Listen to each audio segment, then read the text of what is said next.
My pretty awkward friend, welcome back to A Strategy with Meg. I'm pumped about this because this is a little sneak peek into what you're going to be getting in the 3-day challenge I'm going to be running. It's going to be a very tactical episode, tangible. You probably want to get a pen and paper or your note on your phone. So if you're listening to this while you're driving or doing something where you can't take notes, just bookmark it. I think it could be a really good tactical one for you.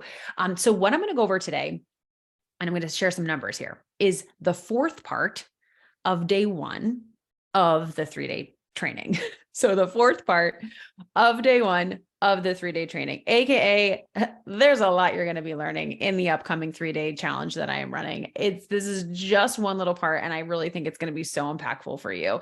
And there's many more. So I'm going to really quickly go through day one and explain the 4 parts that we're going to go over, and then dive a little bit deeper into this fourth part, which is really breaking down my CTC formula for writing a great storytelling post, like the different sections you need, basically the step-by-step to write a good storytelling post. So on day one, we're really focusing on selling you as the coach through your story, you as the choice, right? And this is the whole point of this challenge. It's called Mastering Sales Through Storytelling. It's going to happen on April 10th, 12th, and 14th. And the first part that I want to give you a little bit of a head start on is selling you as their coach, right? If someone is considering hiring a coach, a service provider to help them with solve a problem, get to a goal, etc., there's so many options for them. Let's just be honest. There's so many options nowadays out there. The online space is just getting more and more crowded. But that does not mean that you cannot stand out in your own way and sign clients. I have people starting businesses every day who join my programs and are having successful businesses be brought to life, be born, right? It's 100% possible. So I don't want that fact to discourage you. I want it to encourage you to go, I need to stand out more than ever. Like everything I talk about is about how you can stand out. And this is just going to get more important. You can't just copy paste, use templates from other people. Like it's so important to find your own voice in this. And especially in this day one, that's what we're really going to do. Is your story is literally your uniqueness, and selling you as the coach. We're not just telling stories to tell stories. We're telling stories that sell your offer, right? So part one of day one is going to be like, just what's the importance of storytelling? I'm going to give you some facts and figures.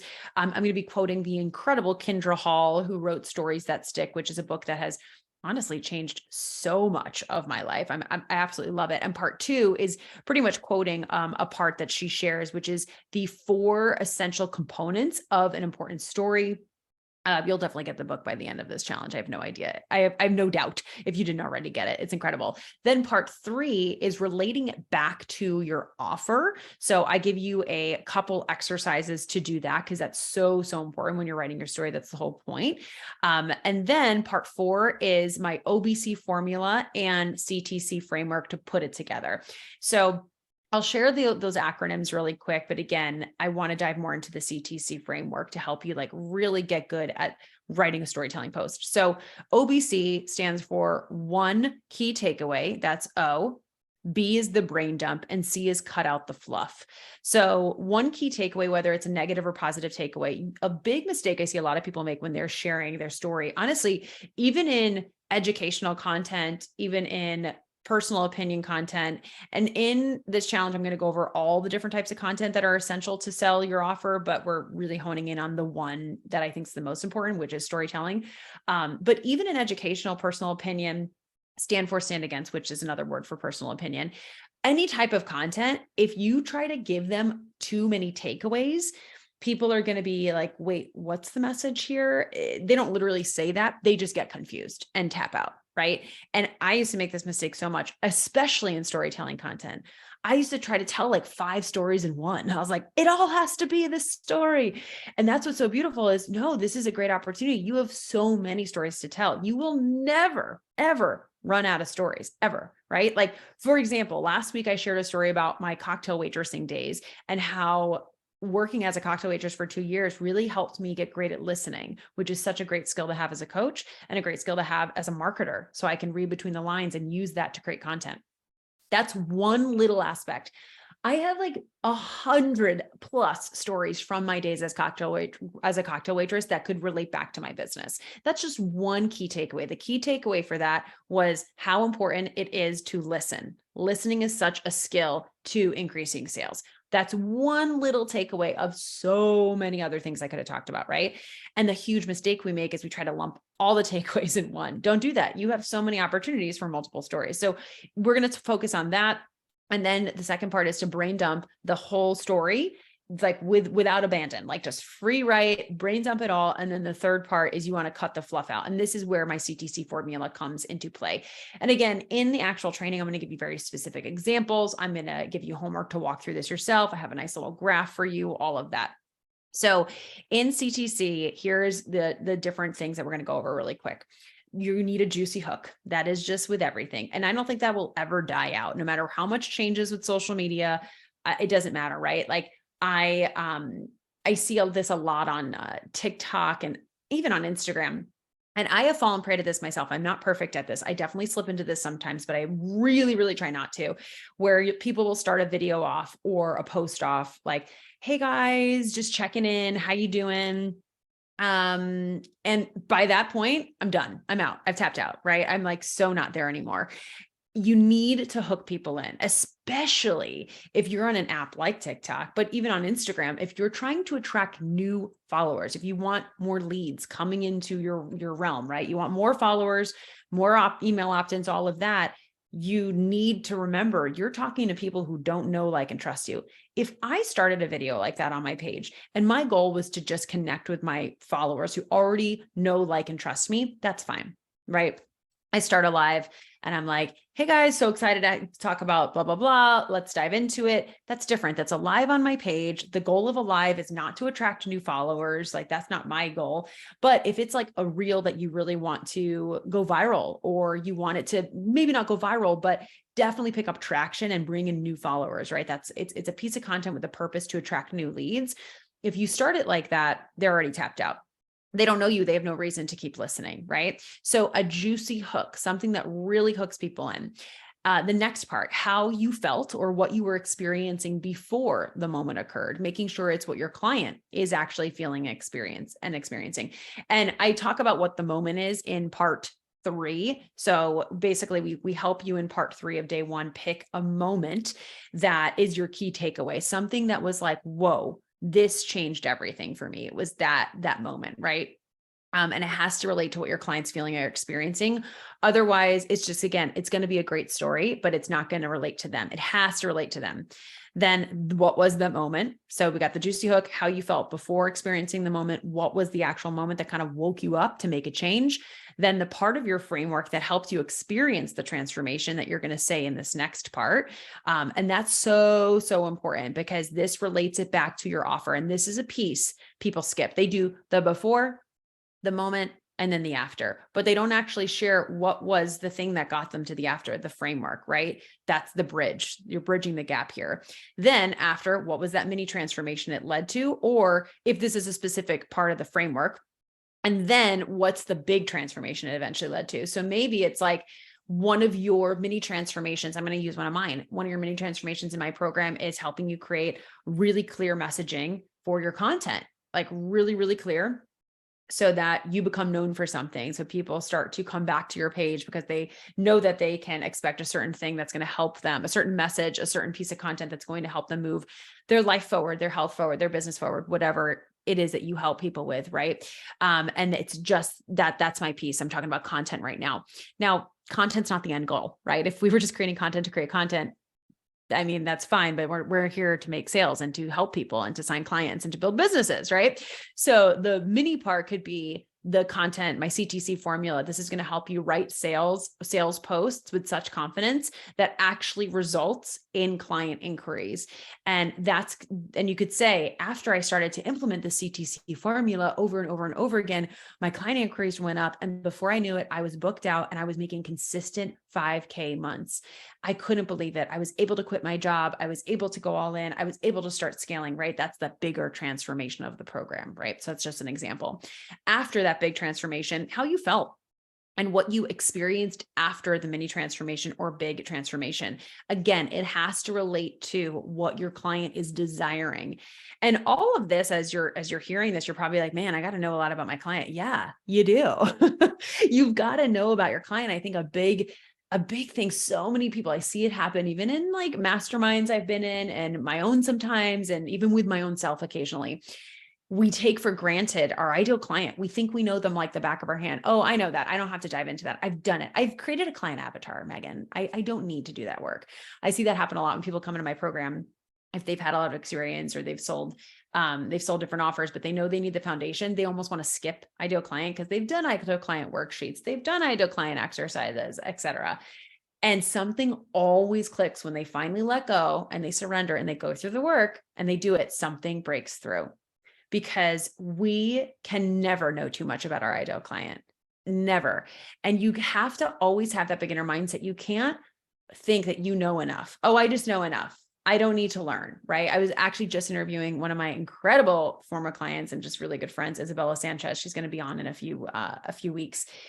And she was saying how so much of business is putting your ego to the side. And this is a great example of that. You've got to put your ego to the side in these situations.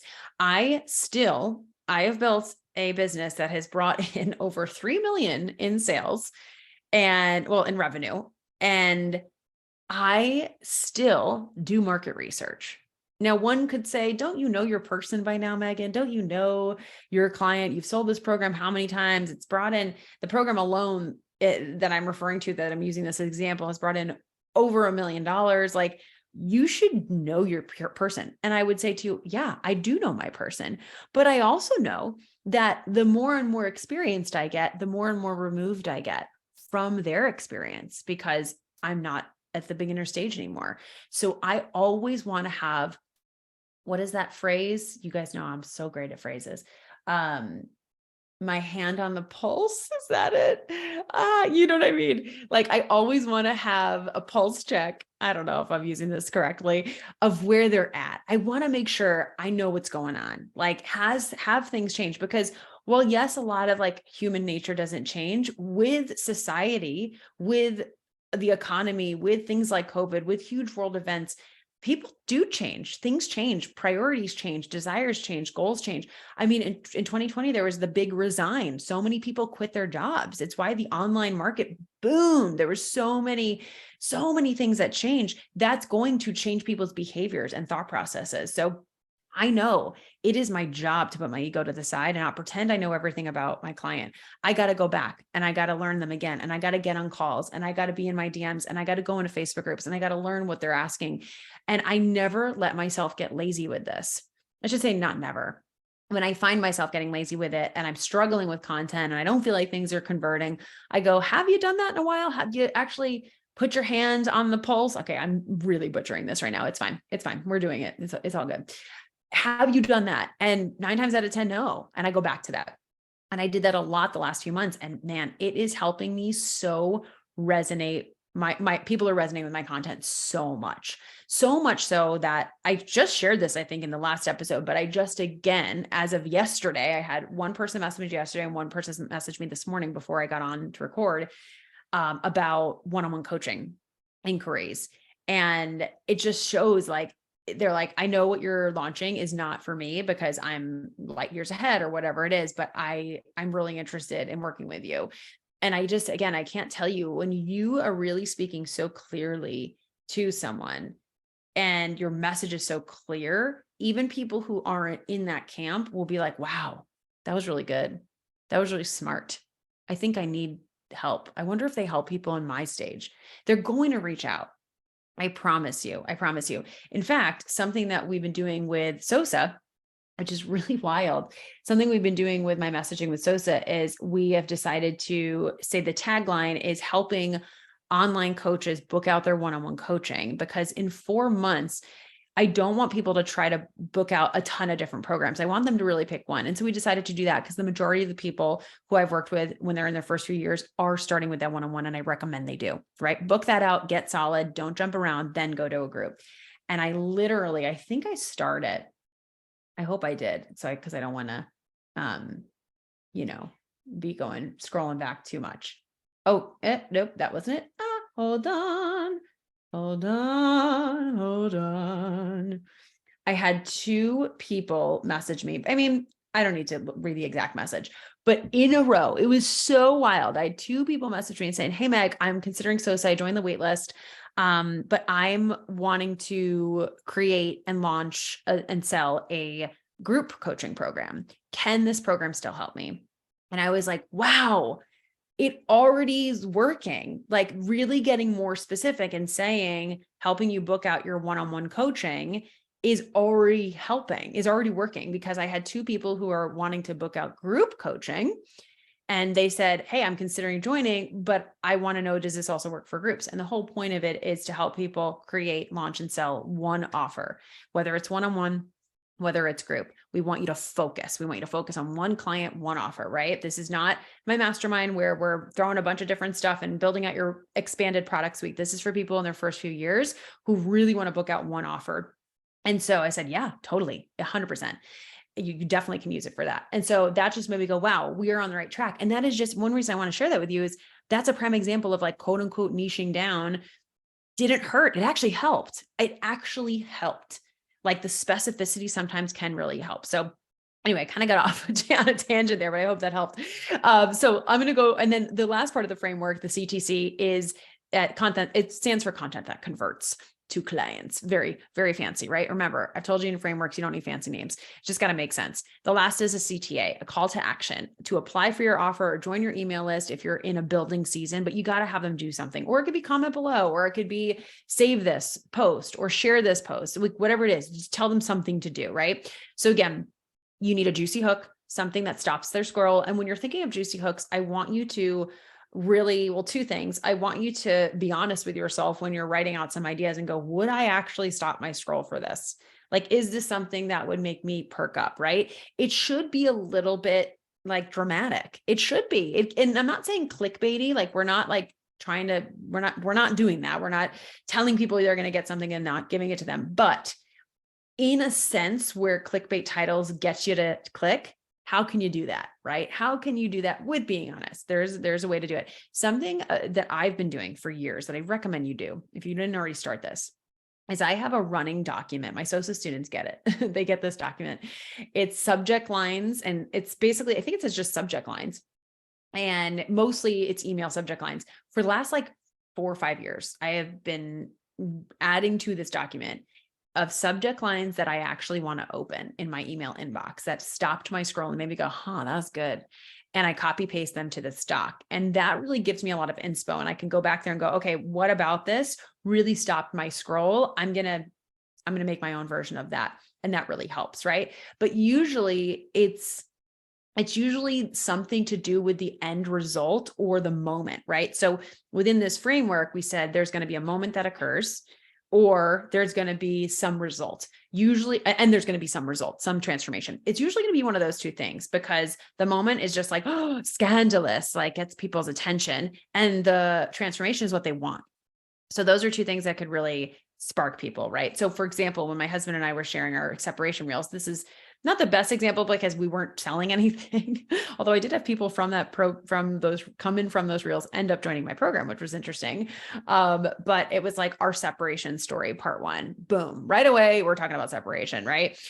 So I want you to think of the moment. I did another one recently that was like how almost getting frostbite led me to consistent 5K months. That's actually combining both. It's combining the moment that woke me up, and it's combining the result. So I want you to really think of that with your hooks. It's so important. So juicy hook, how you felt or what you were experiencing before this moment occurred. The next is what that actual moment was that woke you up to make a change. The next is the part of your framework that helped you experience the transformation you're going to say in this next part, which is the mini transformation it led to, then the big transformation it eventually led to, and then how you felt or what you experienced after the mini transformation and or big transformation.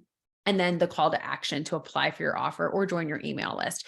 And again, in this, in day 1, I give you a really in-depth exercise to find that moment, because it's so important. And I give you examples of this in action. So you have some examples to go through, and part of your homework is to actually take this and write out your own version of this. So we want you to take this formula, write it out, and that's going to really set you up for day 2, which is where we're going to create 3 to 5 outlines for different parts of your framework, but it really helps if you have this base signature story to pull from, right? So like I just said, one of mine, I have a couple, but one of mine is from, and it's kind of an origin story in a sense, is from my cocktail waitressing days. And so I have so much stuff. I started my business, actually, my first business, while I was cocktail waitressing. And so I could go back to that. And that's like my overall story. And when we hear these things, it's kind of like those one-liners or those podcast intros, like from broke actor to 7-figure entrepreneur, right?